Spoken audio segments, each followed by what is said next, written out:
Ya, industri properti nasional terus membangun optimisme dan asa baru dalam menapaki tahun 2026. Apalagi dukungan pemerintah berupa perpanjangan insentif pajak pertambahan nilai ditanggung pemerintah atau PPNDTP dilanjutkan hingga tahun 2027 mendatang. Pelaku industri properti nasional masih menatap optimis tahun 2026. Hal ini seiring dengan kebijakan pemerintah yang masih mendukung industri properti, mulai dari kebijakan perpanjangan insentif pajak pertambahan nilai ditanggung pemerintah atau PPNDTP yang diperpanjang hingga tahun 2027, hingga tren penurunan suku bunga acuan Bank Indonesia yang berpotensi berlanjut di tahun 2026. Sehingga diharapkan akan menjadi daya dorong terhadap kemampuan dan peningkatan daya beli masyarakat. Di sisi lain, Bank Indonesia mencatat kinerja penyaluran kredit perbankan untuk sektor properti di tanah air terus menunjukkan tren positif. Per November 2025, penyaluran kredit properti tumbuh 7,4% secara tahunan dan telah mencapai 1.513,5 triliun rupiah. Capaian tersebut naik dibandingkan bulan sebelumnya sebesar 5% secara tahunan, yaitu 1.472 triliun rupiah. Adapun pertumbuhan kredit properti di sepanjang bulan November 2025 ditopang oleh peningkatan kredit real estate, kemudian kredit pemilikan rumah atau KPR, dan kredit pemilikan apartemen atau KPA, serta kredit konstruksi. Berbagai sumber IDX Channel.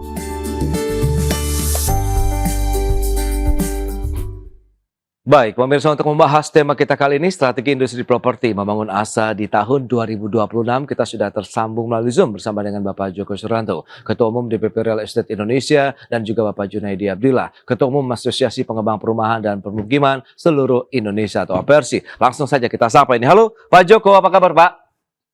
Alhamdulillah, kabar baik, Mas Pras. Baik, Selamat tahun baru. kabar baik, Happy New Year ya, Pak. Happy New Year. Terima kasih juga atas waktu yang disempatkan Pak Joko. Pak Junaidi, apa kabar, Pak?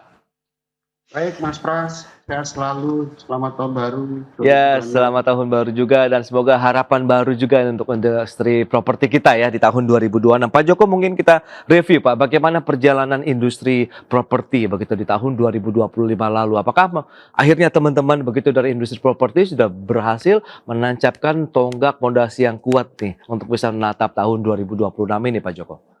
Terima kasih. Industri properti sebagai sebuah industri itu sudah punya life cycle, jadi sudah punya kehidupan tersendiri, dan oleh beberapa stress test kita, industri ini sudah mengalami banyak tempaan dari 98, 2008, bahkan terakhir kemarin kita mengalami pandemi, dan pada akhirnya industri ini bisa tetap bertumbuh, berkembang hingga 2025 kemarin. Seperti kita tahu, kalau kita melihat data yang ada, maka industri ini di 2025 memang belum seperti yang diharapkan.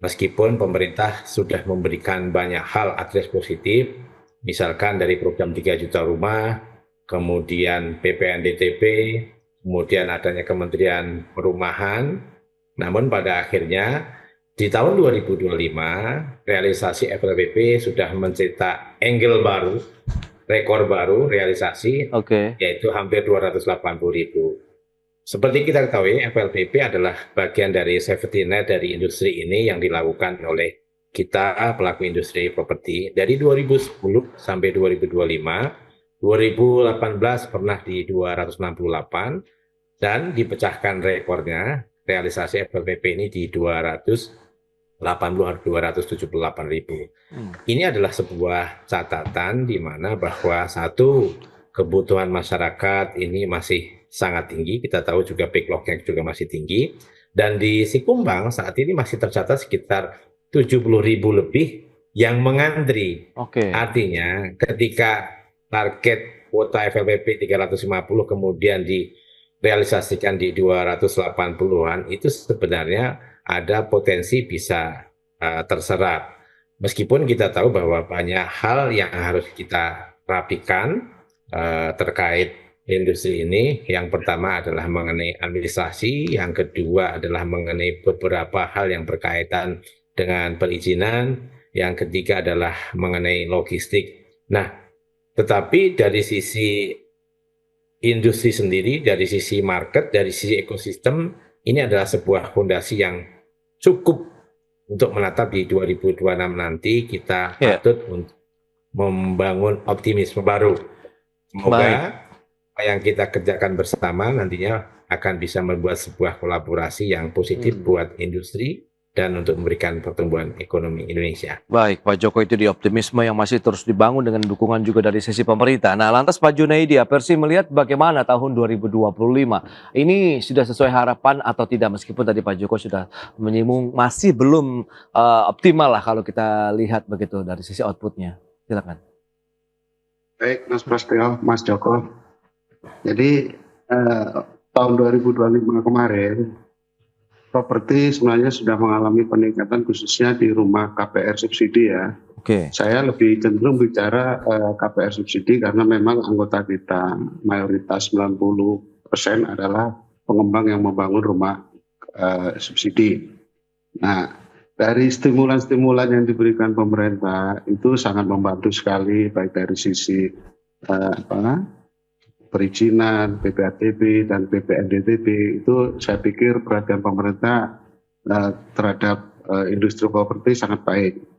Nah, ada beberapa hal yang nanti mungkin kita harus ke depan, itu tentunya harus ada kolaborasi yang baik di antara kementerian, yang di luar Kementerian PKP ya. Saya pikir kinerja PKP sudah sangat membantu kita semuanya, cuman mungkin perlu koordinasi di antara kementerian yang di luar PKP, terutama terkait masalah perizinan, ya kan, terkait masalah pertanahan. Nah, ini perlu kita sinkronkan semuanya sehingga program nasional pemerintah ini bisa berjalan dengan baik, karena memang setiap kementerian mempunyai program prioritas supaya nantinya tidak akan bertabrakan dengan program kementerian-kementerian lain.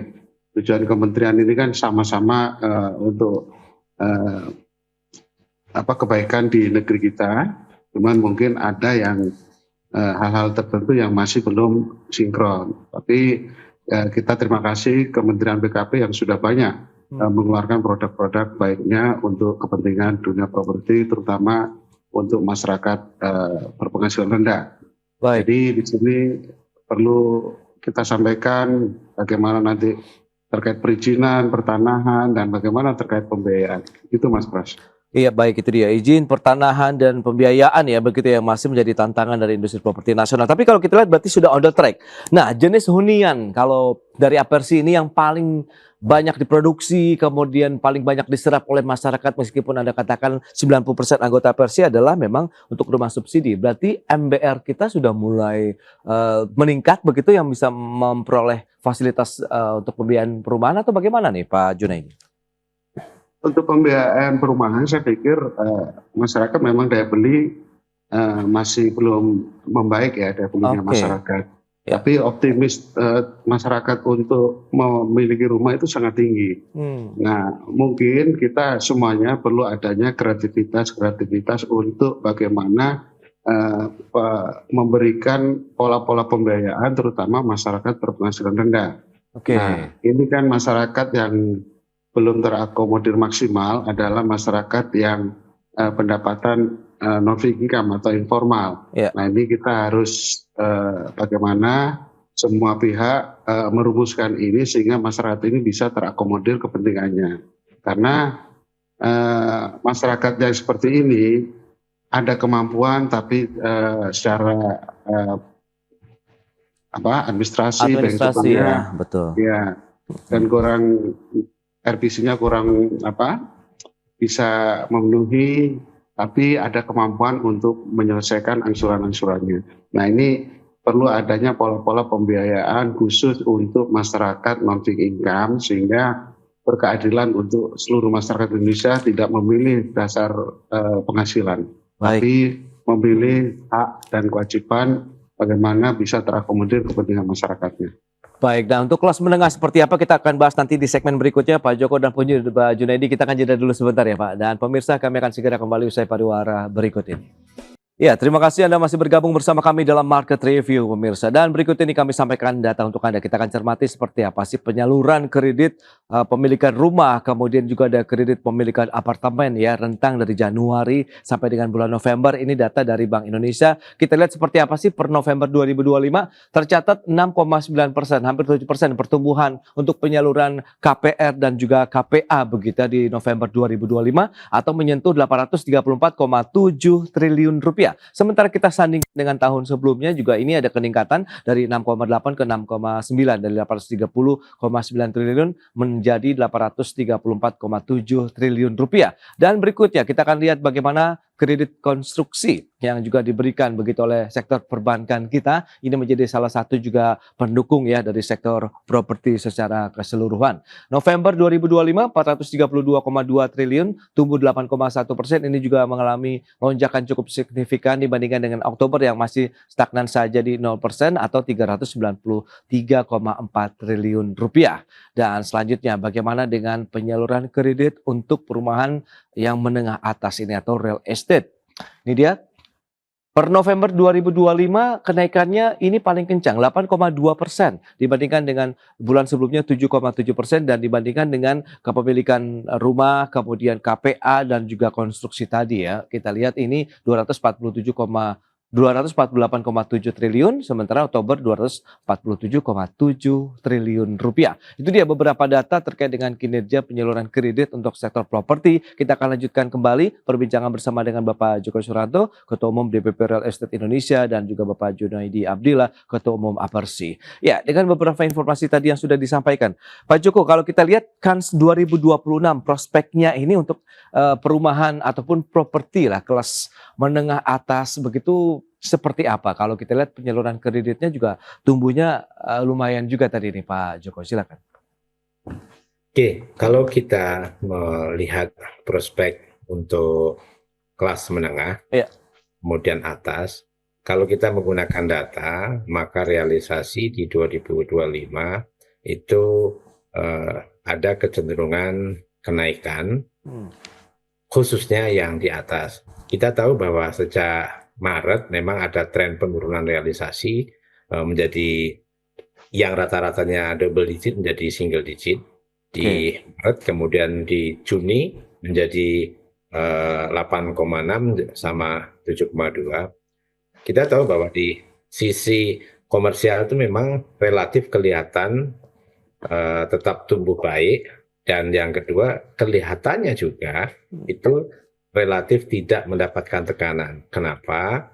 Karena pelaku di sektor komersial itu memang relatif sedikit. Kemudian kalau melihat untuk MBR dengan realisasi yang di atas rata-rata selama ini yaitu 280.000, maka ini adalah catatan bagus mengenai kinerja di sektor fondamen. Kami sendiri selalu merealisasikan untuk suplai nasional MBR itu atau FLPP itu di 44-46%. Di titik itu kami memiliki data bahwa sektor MBR ini masih menjadi andalan bagi relatively para pelaku industri. Dire sendiri selain kami mensuplai dari bisnis anggota kita, suplai untuk komersial, perkotaan bahkan maupun high risk, memang masih 80% anggota kita itu masih juga memiliki bisnis ataupun supply di sektor MBR, sehingga supply kita masih akan tetap tinggi, bahkan di 2026 insya Allah kita akan dorong lebih baik lagi. Kemudian kalau kita melihat tren yang ada di 2025, maka MBR ini masih akan menjadi salah satu faktor pendukung utama industri ini dalam realisasinya. Kemudian perumahan kelas menengah ini kita melihat bahwa pemerintah juga mulai melihat bahwa mereka ini memang tidak bisa masuk MBR, tetapi nyatanya harus bisa mengakses rumah. Makanya dengan PPNDTP yang sampai 2027 itu adalah sesuatu yang sangat membantu buat teman-teman kelas menengah dan juga atas tentunya. Yang kedua, kelas menengah ini relatifly kalau kita menggunakan data BPS, memang Oke. ada tekanan dari simpanan yang 100 juta ke bawah, kemudian yang sampai 1 miliar, kemudian kemarin ada pergeseran kelas menengah hampir 10 juta, Iya. itu adalah data bahwa memang pasar ini, klaster ini harus mendapatkan sebuah akomodasi. Kita melihat bahwa pemerintah melalui Kementerian Keuangan dengan menetapkan PPNBP jauh-jauh hari 2026 bahkan sampai 2027 itu adalah hal yang bagus. Yang pertama itu adalah address positif pemerintah mendorong sektor properti itu bertumbuh, Iya. mendorong masyarakat untuk yang belum memiliki rumah untuk segera bisa membeli rumah. Yang ketiga, addressnya lagi adalah bahwa pemerintah melihat bahwa properti ini harus bisa memberikan kontribusi pertumbuhan ekonomi. Sehingga apa? Kalau kita melihat apa yang sering disampaikan oleh Pak Purbaya bahwa sektor industri, sektor private itu adalah bagian yang harus akan didorong untuk bertumbuh sehingga bisa menyerap tenaga kerja, bisa pada akhirnya bisa memberikan kontribusi perputaran ekonomi. Yang ketiga adalah bisa memberikan kontribusi pajaknya ketika memang pendapatnya seperti itu. Nah, dari data juga kita bisa melihat bahwa 73% penerima FLPP ini adalah mereka yang berkecimpung di swasta. Kita akan melihat bahwa ketika sektor private kemudian non-basic income wirausaha ini bisa bertumbuh, kalau di rule yang dibikin oleh BP Tapra itu kan 10% realisasi penerima FLPP itu adalah mereka yang wira swasta. Nah, ini akan bisa menjadi indikator baru bahwa sektor menengah ini juga akan bergerak karena kita tahu bahwa menengah dan atas itu adalah mereka yang berperan, yang punya usaha di sektor swasta, bukan non-fixed income. Ini tanda bagus buat kami karena apa? Ketika sektor swasta, sektor non-fixed income ini bisa bergerak, maka berarti industri akan melaju lebih cepat, kemudian multiplier dari realisasi ini juga akan bisa mendorong di sektor swasta tadi. Baik, Pak Joko, ini menarik. Nah, Pak Junaidi, lantas bagaimana kalau memang fokus MBR ini, kalau Ray juga sama, kemudian FRC sama, lantas bagaimana Anda melihat mungkin akankah muncul persaingan yang cukup ketat antara para pengembang perumahan begitu untuk bisa menghasilkan produk-produk bagi masyarakat berpenghasilan bawah ini begitu yang bisa mengakses perumahan begitu. Meskipun tadi insentif diharapkan juga masih akan ada untuk masyarakat MBR ataupun yang masyarakat berpenghasilan tanggung atau kelas menengah ini yang sempat disampaikan juga ada penurunan kelas di sana nih Pak Junaidi. Baik Mas Pras, jadi kita semakin banyak pengembang, semakin banyak meningkatkan kualitas, artinya persaingan sehat ya. Jadi bagaimana meningkatkan kualitas rumah dan bagaimana supaya masyarakat menikmati rumah itu betul-betul yang diinginkan, layak huni ya. Dan ini harapan kita semuanya. Jadi kalau secara bisnisnya, saya pikir tidak perlu ada persaingan yang tidak berarti. Kami sama asosiasi lain termasuk dengan Ray itu kami kompak semuanya bagaimana mewujudkan hunian yang layak, hunian yang sehat untuk masyarakat. Jadi intinya persaingan di lapangan kami saya pikir bagaimana meningkatkan kualitas sehingga konsumen itu tertarik dari siapapun, dari asosiasi manapun. Jadi biarlah terkoreksi di lapangan. Nah, dari sisi pembiayaan sendiri bagaimana menurut Anda Pak Junaidi? Kita tahu kan tingkat suku bunga acuan dari Bank Sentral Bank Indonesia ini kan masih bertahan di 4,75, yang mana ini bisa dikatakan masuk dalam rezim suku bunga rendah lah. Dan potensinya bahkan berlanjut sampai dengan 2026 ini. Anda melihat ini menjadi satu booster katalis positif nantinya begitu Pak untuk properti khususnya MBR tadi, untuk kelas MBR? Harapan kita sisi pembiayaan perbankan ya sebaiknya menyesuaikan kondisi yang sekarang. Tapi kan faktanya, realitanya kan perbankan juga masih ada yang keberatan menurunkan tingkat suku bunganya. Nah ini yang tentunya pemerintah dari sisi Bank Indonesia juga memperhatikan perbankan yang kurang mensupport terkait penyelesaian bunganya. Nah ini yang nanti akan menjadi kendala kita di sisi pembiayaan jika perbankannya tidak segera menyelesaikan, dan ini realitanya masih banyak kok perbankan yang belum menyelesaikan atas kebijakan dari Bank Indonesia menurunkan tingkat suku bunga. Nah, Oke. Perlu ada instrumen tambahan, insentif yang diharapkan dari teman-teman pengembang tidak sih Pak Junaidi, khususnya dari APRC nih? saya pikir insentif yang diberikan pemerintah itu sudah banyak ya, Oke. terutama KPR subsidi ya. Cuman ada beberapa daerah yang semangat dari kementerian untuk pembebasan PPATB, ada sedikit daerah yang masih belum menyesuaikan, harapannya segera ikut menyesuaikan terkait PPATB, terkait PBG yang biaya 0%. Nah itu kan harus disambut oleh pemerintah daerah. Nah Oke. persyaratan-persyaratan yang diberikan pemerintah daerah untuk mendapatkan fasilitas itu setiap daerah berbeda-beda, sehingga persepsi para pengembang yang di lapangan itu juga kesulitan. Ya, ada persyaratan-persyaratan yang mungkin menyulitkan para pengembang terkait misalnya pembebasan PPATB, ya kan, PBG. Nah ini yang perlu dikawal oleh pemerintah pusat, sehingga pemerintah daerah itu punya standar. Oke. Standar terhadap pembebasan fasilitas yang diberikan oleh pemerintah pusat. Oke. Nah, itu dari sisi APRC. Nah, Pak Joko, kalau kita bicara mengenai jenis hunian, untuk dari teman-teman RE itu sekarang fokusnya yang mana, Pak? Mengingat tadi penyaluran kredit KPR, KPA ini juga trennya naik hampir 7%. Seperti juga sama dengan real estate lainnya, begitu, yang naiknya cukup kencang, 8,2% nih Pak Joko, silakan. Ya, kalau kita melihat data, basically memang sampai 2019 ini kan untuk KPR, jenis KPR ini kan memang mengalami penurunan yang sangat signifikan. Iya.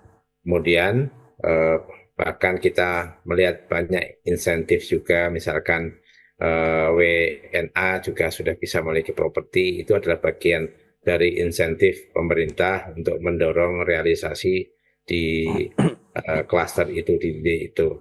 Kita melihat bahwa pada posisi rumah tapak ini akan masih menjadi backbone pertumbuhan, backbone realisasi yang masih sangat diminati oleh kawan-kawan kita untuk memiliki hunian yang layak.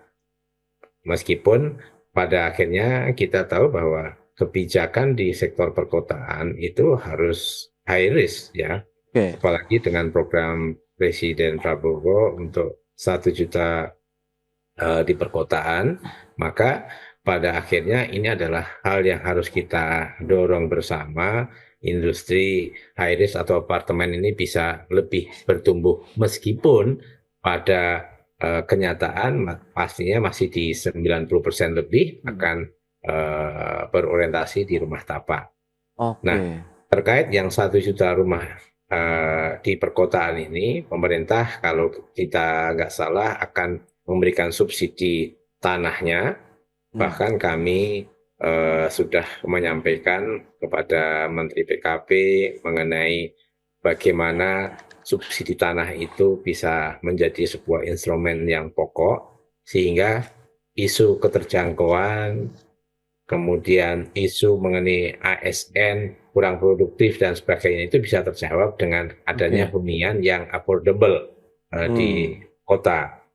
Kemarin kita juga melihat beberapa sumber terkait tanah yang akan didorong melalui tanah-tanah BUMN dari Danantara, dan kita kemarin membaca statement dari Pak Doni Oskalia bahwa BUMN akan memberikan tanah-tanah yang dimiliki di BUMN itu bisa didorong untuk hunian. Dan Real Estate Indonesia sudah menyampaikan kami sudah akan siap untuk bisa memfasilitasi ini. Satu, ini terkait suksesi dengan program 3 juta rumah, 1 juta rumah di perkotaan Presiden Prabowo. Yang kedua, ini adalah bagian cara kita untuk mengurangi optimalisasi dari ASN. Yang ketiga, ini juga untuk bisa memberikan hunian yang layak, alternatif, sehingga kemacetan yang menimbulkan pemborosan subsidi BBM ini juga bisa dikurangi Oke. dan bisa Substitusi.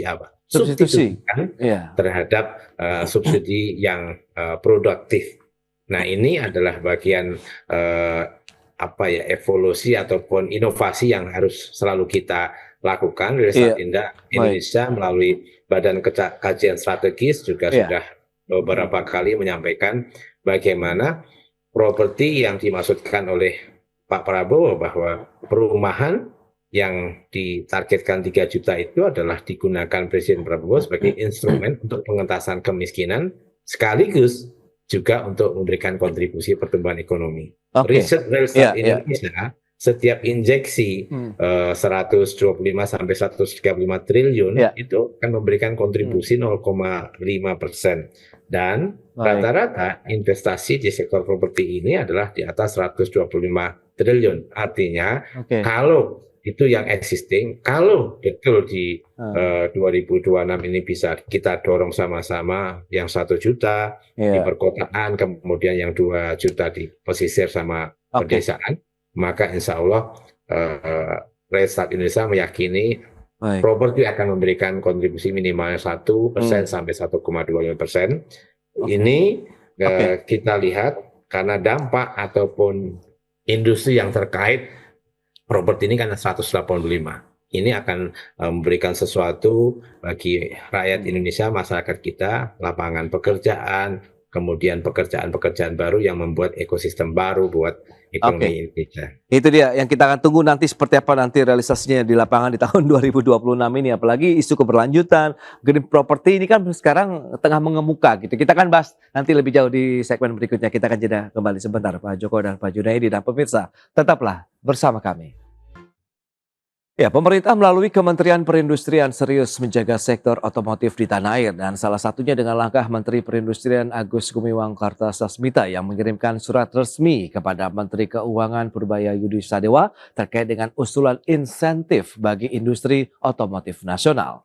Ya, menurut juru bicara Kementerian Perindustrian Febri Henry Antoni Arif, langkah yang diambil Kemenperin menjadi bukti keseriusan pemerintah untuk menjaga iklim industri otomotif di dalam negeri. Meski demikian, Febri tidak menyebutkan secara rinci isi dari surat yang dikirimkan Menperin kepada Menteri Keuangan Purbaya Yudi Sadewa. Usulan ini diharapkan dapat memberikan angin segar bagi industri otomotif nasional.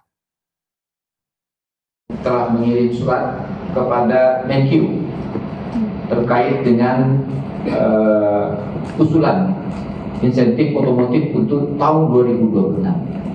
Pertama, Bapak Menteri Perindustrian, yang kedua, Bapak Menteri.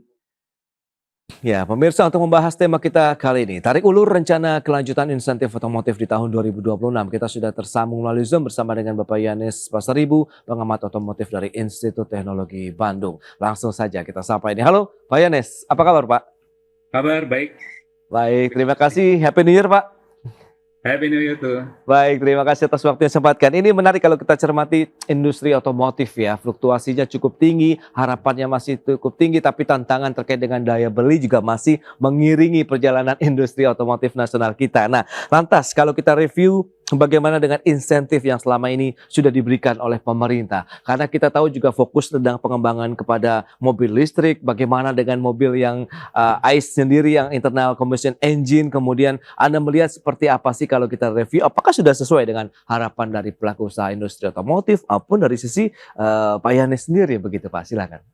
Jadi kalau kita amati ini kan secara sederhana, sebenarnya insentif otomotif ini kan ibarat diskon yang diatur negara nih Mas. Ya, nah ini ada 2 tujuan, ada 2 kepentingan gitu kan. Satu, menjaga orang tetap membeli.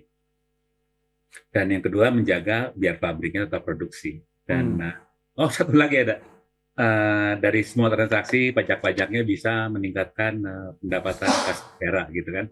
Tapi problemnya sekarang, ini kan sebetulnya insentifnya ini sebenarnya pajaknya sebagian ditanggung pemerintah. Artinya dengan insentif ini harga di masyarakat, di konsumen bisa turun. Untuk industri jelas ya, ini berbagai kemudahan yang diberikan untuk investasi ini, mereka bisa siap untuk memproduksi lokal secara lebih cepat. Dan kalau kita lihat juga kebijakan ini cukup efektif sebagai penahan guncangan ya Mas ya, ketika sekarang ini kita rasakan ya daya beli masih lemah. Nah, itu Jadi dia. tantangannya itu Mas. Betul, betul. Nah, kalau kita bicara mengenai daya beli dengan juga beragam insentif yang diberikan, karena kan nilainya sebenarnya lumayan Pak. Kalau kita bicara mengenai produk otomotif yang ditawarkan, yang apalagi mobil listrik begitu dengan banjir insentif yang diberikan, harganya semakin terjangkau. Nah, menurut Anda, apakah itu sudah menjadi pijakan kuat lah kalau kita untuk menatap tahun 2026 dengan insentif yang diberikan, kemudian daya beli masyarakat yang sudah mulai beranjak naik begitu nih Pak Yohanes? Jadi kalau kita lihat sebetulnya kan apa ya? Ini tantangan utamanya sebenarnya bukan insentifnya, ya. Daya beli kita masih lemah. Oke. Terutama middle class kita nih, middle up kita. Dan tapi kita memang harus mulai melakukan sebuah keputusan gitu kan, bagaimana agar insentif dari dua sisi tadi ini bisa jalan. Pertama, short term biar perdagangannya bisa jalan, industrinya bisa hidup, kemudian tenaga kerjanya tetap bisa mendapatkan income yang kurang lebih mungkin di atas 1 juta. Tapi di sisi lain juga kan kita harus keluar dari jebakan sekedar jadi bisa dibilang net consumer country ya. Dengan aturan baru ini kan kita ingin menjadi negara yang lebih kuat base industrinya, sehingga pabrik yang berinvestasi punya keyakinan dia bisa dengan investasi yang dia taruh, ada dukungan kebijakan sehingga rantai pasok dan supply chain yang dia buat dan investasi yang bisa cepat kembali. Itu dia. Menarik dicermati, Kementerian Perindustrian sudah mengirim surat tadi ya kepada Pak Purbaya begitu, bagaimana untuk insentif dari otomotif secara keseluruhan ini masih bisa dilanjutkan di tahun 2026 ini. Meskipun kemarin sempat ramai juga bahwa ada potensi di stop dulu, ditunda begitu di tahun 2026. Nah, Pak Yohanes sendiri melihat seberapa penting sih sebenarnya keberadaan kehadiran insentif ini bagi sektor otomotif kita? Sudah cukupkah atau masih memang perlu dilanjutkan begitu Pak? Jadi kalau dilihat sebetulnya kan kalau yang sekarang ini yang kita lihat ini sepertinya mainnya stop and go Mas. Oke. Jadi nggak ada, padahal ya yang kemarin itu kan sudah diberikan insentif impor 2 tahun. Tapi saya nggak lihat ada upaya controlling gitu untuk kesiapan dari masing-masing pemain yang bisa berinvestasi. Nah artinya kan tiba-tiba seperti mendadak gitu kan. Nah controlling ini dan kerjasama lintas kementerian ini kelihatannya kurang solid kemarin ini. Dan ini yang jadi problem sekarang, seolah-olah tiba-tiba diputus gitu kan informasi gitu di masyarakat. Dan ini bahayanya kalau informasi kayak gini kan nantinya di Januari Februari ya, di kuartal 1 ini sales kita bisa turun Mas, karena akhirnya masyarakat melihat kita tunggu aja dulu wait and see, siapa tahu. Itu dia. Itu bahaya banget. Ya, wait and see juga jadi tantangan tersendiri itu Pak Yohanes. Kalau misalnya melihat kondisi seperti ini ya, sementara Anda katakan daya belinya juga kan masih lemah. Nah ini bagaimana nih supaya tidak muncul persepsi yang seperti Anda sampaikan tadi, wait and see justru terjadi di konsumen otomotif kita begitu?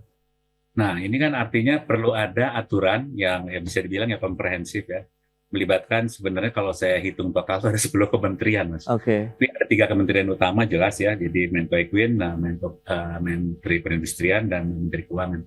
Dan sebetulnya kalau kita lihat kalau insentif ini disusun kembali secara lebih bertahap gitu, jadi nggak stop and go, seolah-olah kebijakan ini udah sampai di satu cliff kemudian dia putus gitu langsung masuk jurang.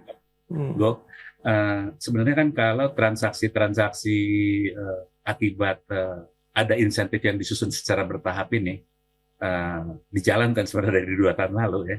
Kan sebetulnya transaksi lanjutannya, turunannya ini kan akan membuat multiplier effect yang sebenarnya memasukkan pajak juga bagi pemerintah di rantai-rantai bisnis, ekonomi dan seterusnya, supply chain-nya Mas.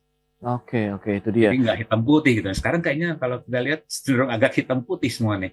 Kayaknya kita ngobrol nih antar kementerian Mas. Itu dia, perlu dimatangkan lebih jauh seperti apa. Kita akan bahas nanti di segmen berikutnya Pak Yohanes. Kita akan jeda dulu sebentar ya Pak Yohanes. Baik, pemirsa, kami akan segera kembali usai pariwara berikut ini.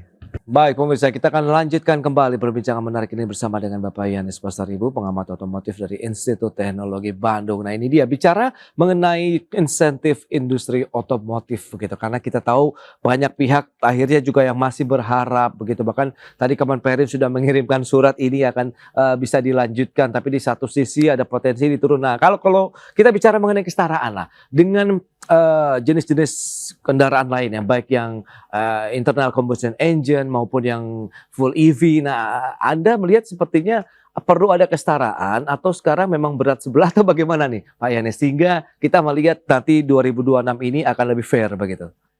Baik, ini menarik ya, karena sebenarnya ini akumulasi dari banyak hal, tapi intinya kan sekarang ini ada perubahan paradigma nih Mas. Oke.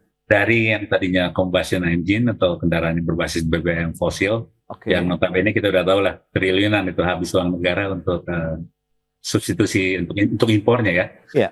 Dan sekarang kita mau masuk ke ketahanan energi kita dan kita mau masuk ke ekosistem yang sudah kita tanda tangani di Paris Agreement gitu kan. Yeah. Itu internasional dan kita mau masuk ke sana dan terus terang pasar kita salah satu pasar yang paling besar ya di Asia Tenggara. Dan tentunya kita jadi hub untuk industri kalau kita bisa siapkan semua ekosistem. Dan aturan yang baru ini sebenarnya diarahkan untuk mempersiapkan ekosistem industri kita yang notabene dengan lompatan teknologi elektrifikasi ini dengan BEV. Dan di sini kelihatan sekali ada dua kubu nih sekarang Mas, antara kubu internal combustion yang ingin berubah secara bertahap, satu lagi lompatan yang langsung ke BEV. Yeah. Jadi kalau kita lihat kelompoknya, ada kelompok tentunya yang klasik, yang konvensional ini didominasi oleh industri-industri Jepang, dan yang baru ini sangat didominasi oleh industri ya kekuatan ekonomi global baru, China. Dan perang itu masuk sekarang sampai ke level pengambilan keputusan. Itu yang bikin seru. Dan kemarin dengan diskon yang 2 tahun ini, diskon impor, mulai terjadi pergeseran juga di publik Mas. Jadi first car buyers ini sudah mulai bergeser di generasi Gen Z, milenial ini mulai membeli BEV karena harganya sama dengan LCGC. Ini yang bikin pusing sebenarnya pemain lama. Tapi kalau dilihat dengan beberapa perkembangan teknologi seperti Anda katakan bahwa kita akan ada konversi energi lah misalnya begitu ya ke BEV. Nah, Anda melihat sebenarnya seberapa penting dan seberapa memang ini perlu kita lanjutkan sampai ekosistemnya benar-benar terbentuk dengan sempurna dan semua mobil di Indonesia mungkin sudah berbasis energi listrik misalnya begitu Pak Yanis. Jadi kalau dilihat sebetulnya kan total ya kendaraan roda 4 sampai roda 2 nih ada 160 jutaan Mas. Yang sekarang jalan di jalan Indonesia. Tentunya kita nggak bisa main hitam putih kan.